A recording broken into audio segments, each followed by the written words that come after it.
10-1. We do it every week. Not wholesale changes at the top, but at the bottom we do have some changes. And we'll start with the number 10 spot. It's the Chicago Bears. Last week I had them at 10, and I don't bump them up at all despite their victory on Black Friday against the Philadelphia Eagles 24-15. Look, I give Ben Johnson a heck of a lot of credit for what he's been able to do. To be able to turn this thing around in 1 year, I get their schedule hasn't been the most difficult, but we'll talk about New England in a second. They obviously haven't played many great teams either. He deserves credit for coming in here and doing this year one. You always have the questions with the coordinators, right? Oh, he's a great coordinator. He's a great play caller, but can he be a great head coach as well? Ben Johnson clearly can. There's some guys that can't. Josh McDaniels, the first that comes to mind. Great offense coordinator, great play caller, great, developing quarterbacks. Head coach, can't do it. And that's okay. That's okay. Everybody has their niche. And, that's not a knock on Josh McDaniels there whatsoever. But Ben Johnson can clearly do this. Him and Vrabel are kind of going toe-to-toe for the coach of the year here at this point. I've said multiple times on this show I would throw Shanahan into the mix. And honestly, I probably would vote for Shanahan if I had a vote over those two guys. I understand that's probably not going to transpire that way. Ben Johnson's done a great job. I don't trust the quarterback. He's not accurate enough with the football, and at some point late in the year or in the postseason, he's going to have to step up and win from within the pocket and make a tight window throw, and I do not trust him to do it. The Bears, if the season ended today, would be the number 1 overall seed. I don't think that things will end that way. I think the Rams ultimately will, bounce back and get that number 1 overall seed. But, shoot, if you're the Bears, you get a bye or a win away from the conference title game. Again, I don't see them having success in the playoffs. I think they're going to fall off a little bit. If not, they'll fall off in the playoffs. I see them kind of being a one-and-done team, but you got to give them a lot of credit. They're the one seed in the NFC right now. They got to be in the top 10, and they just knocked off a solid Philly team, the defending world champs on the road. Deserve a lot of credit for that, but I'm not buying the Bears here at this point. But they're good enough to be in the top 10. Got them at the 10 spot still. 9, going to ruffle some feathers here. I had the Dallas Cowboys. For the first time all season, they cracked the top 10. I've got them at the 9 spot. They won. They beat Mahomes, Andy Reid on Thanksgiving, 31-28, overcome some early adversity. Dak throws the pick early and then was basically perfect from then on out. And, I think coming into the year, people obviously didn't know exactly what Schottenheimer was going to bring to the table very quickly.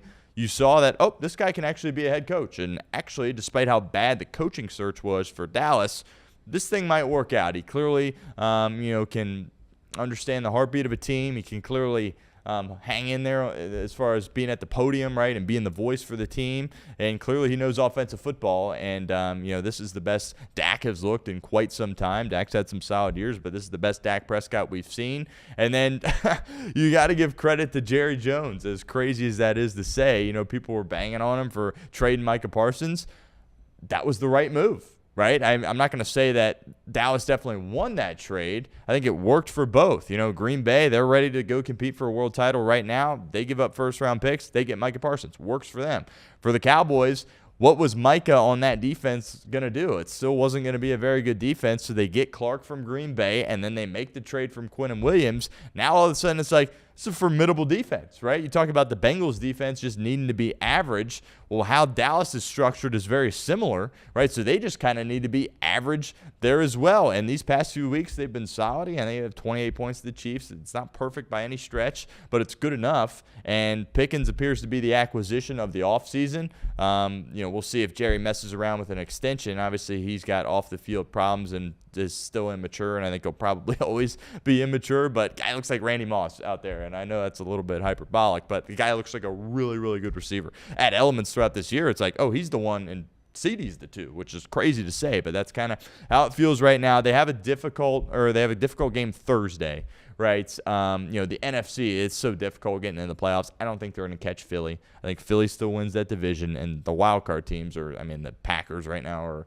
a wild card team. The Bears had the division, the Niners too, and that's 8 and 9 wins respectively. So it's tough to get into the playoffs in the NFC this year. They have a chance. They have to win Thursday, and then you can start talking about them potentially making a run at the playoffs if they can pull off the upset. 3-point underdogs at this point on the road against the Lions, but got to show the Cowboys some love. That offense is fun to watch. Schottenheimer's done a great job in year one. He's clearly not over his skis. It's the best Dak Prescott I've seen, and the defense has gotten better as the year has gone on, in large part due to the Quinnen Williams trade and being able to get Clark and moving off Micah. Got to tip your hat to Jerry Jones because he's done a tremendous job. 8, Buffalo. Last week they were unranked. They beat Pittsburgh 26-7 over the weekend. And look, when I watch Buffalo, if I'm getting contributions from people not named Josh Allen, that means they're real, right? To be able to go into Pittsburgh, I understand Pittsburgh's a mess. But if you go in there without both of your starting tackles, left and right tackle, and just say, that's fine, we'll run the ball against a team that's spending all of their money on the defensive side, a team that has T.J. Watt and Cam Hayward, no issues running the ball with backup offensive linemen for the Buffalo Bills. That tells me a lot.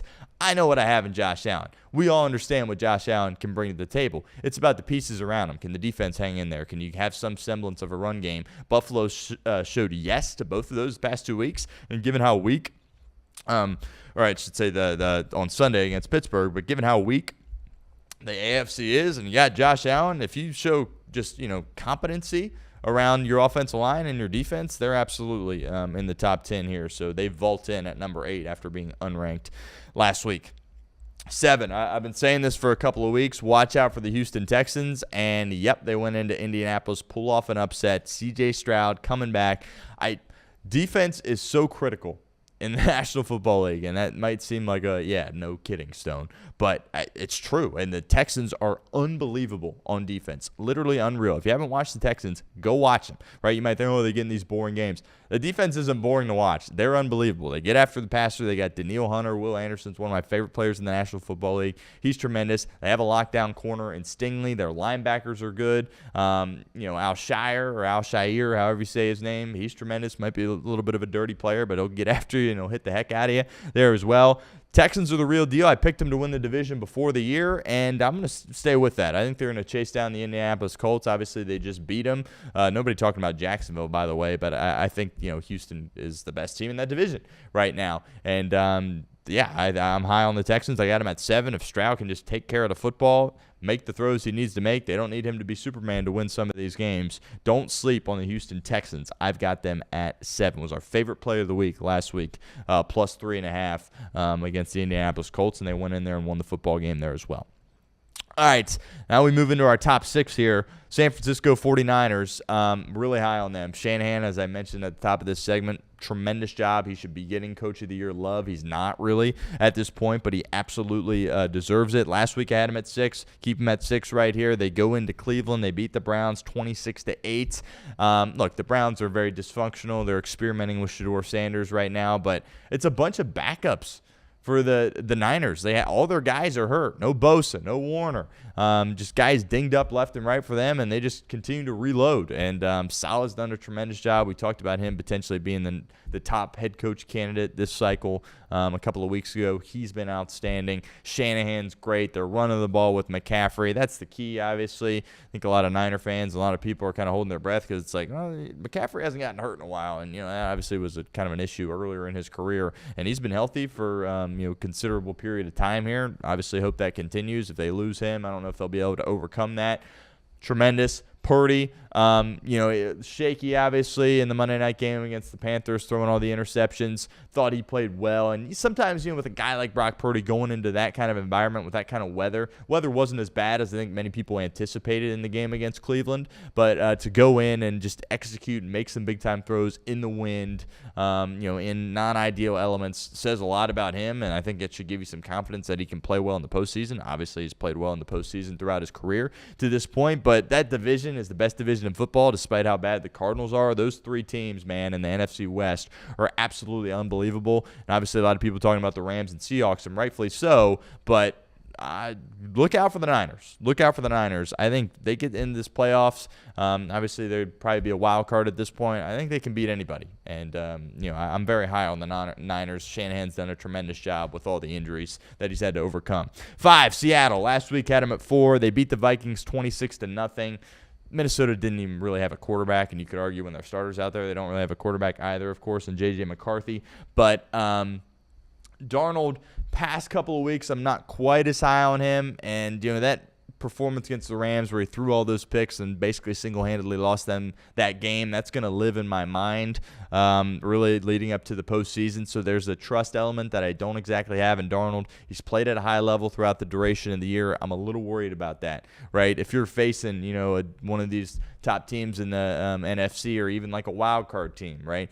For instance, let's say Detroit gets in. Detroit, against Seattle. I don't know if I can back Seattle despite the season that they've had. So I've got some trust issues there in Sam Darnold, but the defense is tremendous. All three levels. They fly around. They make plays. They have been absolutely unbelievable this year. 4, Denver. Last week I had them at 3. They beat the Commanders 27-26 in overtime. They just keep winning games, right?